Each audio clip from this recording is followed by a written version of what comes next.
What is up guys, it's your boy Solheim here, back with another classic WoW video for Season of Discovery. Now, today we're talking about farming gold in Phase 3 of Seasonal Discovery, and we're talking about a couple of different farms, all centered in the same zone, and you can combine all these farms into one, or you can even do them while questing, while farming other things. We're talking about Onoro. Onoro is a great zone in Phase 3 for multiple different reasons, and I'm going to be covering this in the terms of 3 different farms that you can basically do at the same time. Now, before that, I do want to say a massive thank you to everyone who's picked up my Classic WoW gold making guide already. If you haven't, the link is down below in the video description and the pinned comment. It is a 157 long pages document covering the best gold farms, the best investments, and how I made 11,000 gold in Phase 2.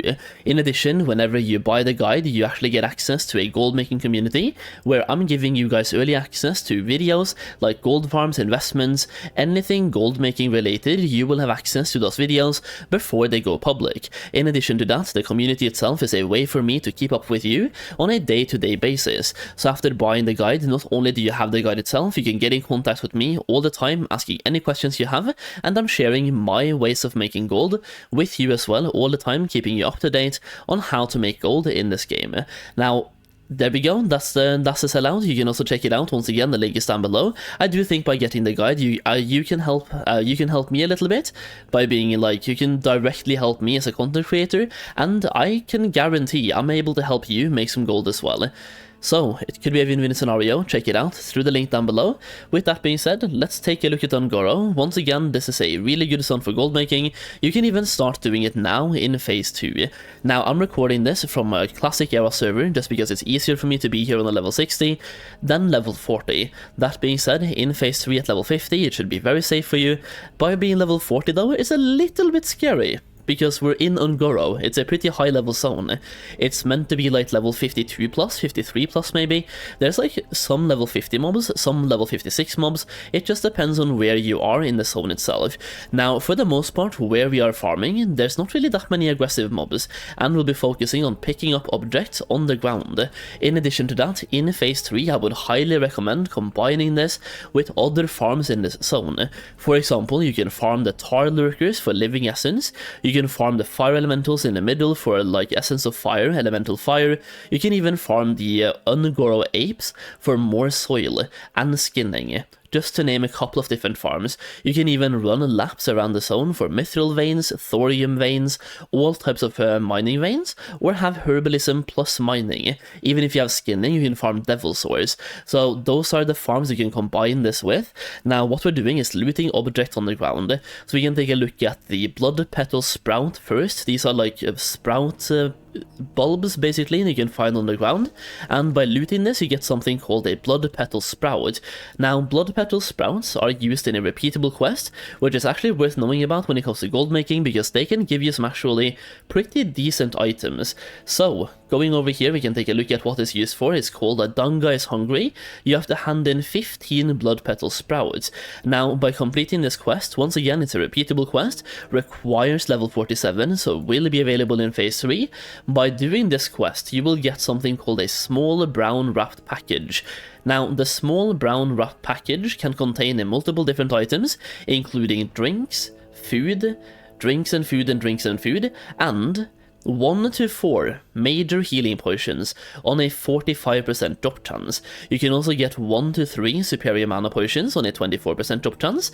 You have 12% chance to get 1 to 2 scrolls of strength, rank 3, so 13 strength, and 1 to 2 scrolls of agility, rank 3 as well, on a 11% drop chance. So we can round those down to 10%. So for every single hand in, you have a 10% chance to get 1 to 2 scrolls. Now those are going to be the biggest gold makers here from this quest, but you also have once again the major healing potions, which are used quite a bit, and the superior mana potions. Mana potions are also used for raiding, for example. Healing potions are used for farming, and you also have a 2% chance to get the elixir of brute force. So these bulbs you can start picking up right now in Phase 2. It's going to be a lot less contested and competitive as well in Phase 2, but you also have to limit yourself to only parts of the map, because if you go to the aggressive parts, it's going to be very difficult for you. But being where I am right now, you can see there's only yellow mobs, so they don't attack me unless I attack them first. But going out to, for example, the lake over here, you can see suddenly the mobs start getting aggressive. This guy's level 454, so the aggro range here is going to be absolutely ridiculous, so you have to be very careful if you're farming here in phase 2. Now, for the next part, we also have the crystals, so you can pick up red power crystals, yellow, blue, and green power crystals. They're basically located all over the map, and you will find a lot of them. Now, there are some colors here you would want to focus on more than the other ones, and they are used in, first of all, a quest. Now, the quest people can hand in at phase 3 at level 47. It's a level 47 requirement for the quest, so some people might choose to do that to like get some experience in phase 3. Other people might save that quest for phase 4 preparations. It's basically, that's a little bit dependent on who you are and who does what, but the thing is that they're using a quest, and for the quest you need to have 7 of them. Now, after doing that quest, you also unlock the ability to hand in multiple of them for rewards. So once you have done these quests, which once again is a level 53 quest, but requires level 47, after doing that you can, for example, hand in 10 red power crystals and 10 yellow ones. In return you get 6 crystal charge. Crystal charge inflicts 383 to 517 fire damage to all targets in a 3-yard radius. Think of that like a goblin zapper, but you don't have to have engineering, so this one could be going for a lot. And as you can see, binds when picked up, but the power crystals are not bound when picked up. So what people do here is they buy the power crystals, they then go and hand them in and get their crystal charge. Once again, the crystal charge are repeatable quests, so people can do them once, twice, 100 times. If it becomes meta to use in raids, for example, you can see these crystals going for a hefty amount of price. Not the crystal charge, because once again that is bound on pickup, but the red power crystals and the yellow power crystals. Now you can hand in other ones as well, but the red ones, for example, you can see exactly which ones they are used in. So opening the red ones, we can see they are used in reagent 4, objective off.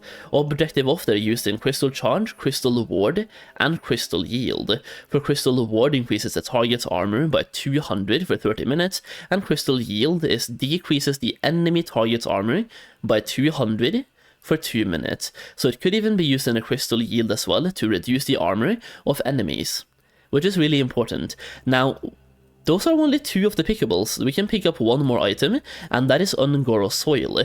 Onoro soil can either be looted from the ground itself. You will find like soil packets all across the zone. I can't really find anything around me right now, but you tend to find them pretty much all over the place, all over the zone. Like, they're usually around tree stumps like this, but they're basically all over the zone. If you find one of those, definitely pick them up, and they can also be dropped from pretty much all mobs in Onoro. Here we go, that's an Onoro dirt pile, so you loot the dirt pile right here, and as you can see we have a crystal as well right next to the dirt pile. One dirt pile just gave me 4 Onoro soils, and Onoro soils are used in a couple of quests. They're used in, if we just go over here to Wowhead one more time, Onoro soils, objective off. So objective off, they're used in the Bungle in the Jungle, which is a quest, which requires 5 Onoro soils and 1 Goroshisent gland.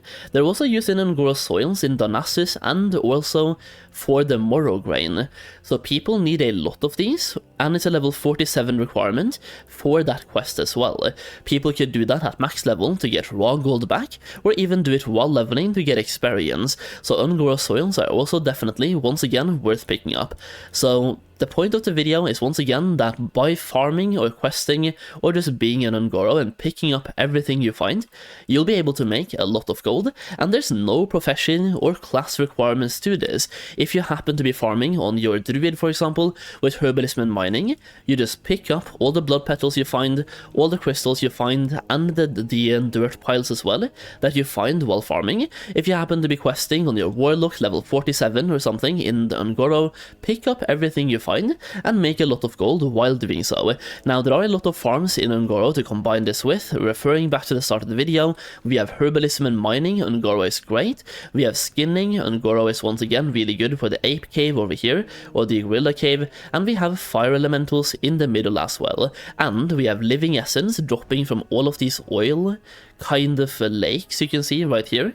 So you can farm those for living essence, and then once again pick up crystals while doing so. There we go, that's the video. Once again, that's a really good farm to know about for Phase 3, and Onoro is just, in general, a very good zone to know about, and I don't think a lot of people think about the gold making potential of the Blood Petal Sprouts when it comes to handing in this repeatable quest. The Blood Petal Sprouts are soulbound, so you can't sell them, but you can sell the items you get from handing in the quest. Once again, you get healing potions, mana potions, and strength and agility scrolls. If you enjoyed the video, leave a like down below. If you happen to be farming this in Phase 3, let me know how much gold you make as well in the comments down below. And once again, check out my gold making guide. There's going to be a pop-up in the top right corner right now if you haven't checked it out, so you can click the pop-up really fast and check it out as well. As always, thank you so much for watching, I really do appreciate it, and I'll see you again very soon.